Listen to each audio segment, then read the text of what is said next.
Genesis chapter 15। इन बातों के पश्चात यहोवा को यह वचन दर्शन में अब्राम के पास पहुंचा कि हे अब्राम, मत डर, तेरी ढाल और तेरा अत्यंत बड़ा फल मैं हूं।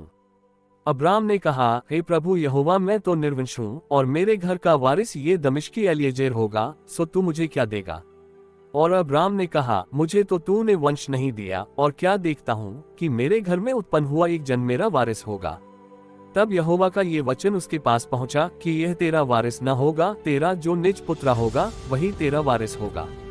और उसने उसको बाहर ले जाके कहा, आकाश की ओर दृष्टि करके तारागण को गिन, क्या तू उनको गिन सकता है? फिर उसने उससे कहा, तेरा वंश ऐसा ही होगा। उसने यहोवा पर विश्वास किया और यहोवा ने इस बात को उसके लेखे में धर्म गिना। और उसने उससे कहा, मैं वही यहोवा हूँ जो तुझे कसदियों के ऊर नगर से बाहर ले आया कि तुझको इस देश का अधिकार दूं। उसने कहा, हे प्रभु यहोवा, मैं कैसे जानूं कि मैं इसका अधिकारी होगा?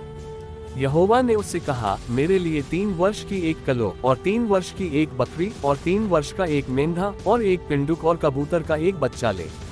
और इन सबों को लेकर उसने बीच में से 2 टुकड़े कर दिया और टुकड़ों को आमने सामने रखा, पर चिड़ियाओं को उसने टुकड़े न किया। और जब मांसाहारी पक्षी लोथों पर झपटे तब अब्राम ने उन्हें उड़ा दिया।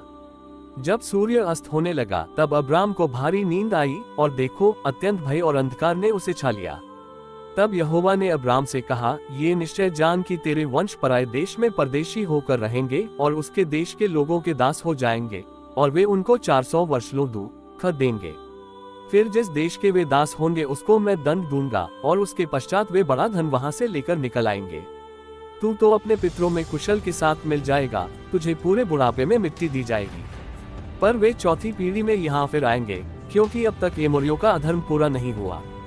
और ऐसा हुआ कि जब सूर्य अस्त हो गया और घोर अंधकार छा गया, तब एक अंगीठी जिसमें से धुआं उठता था और एक जलता हुआ पलीता देख पड़ा, जो उन टुकड़ों के बीच में से होकर निकल गया।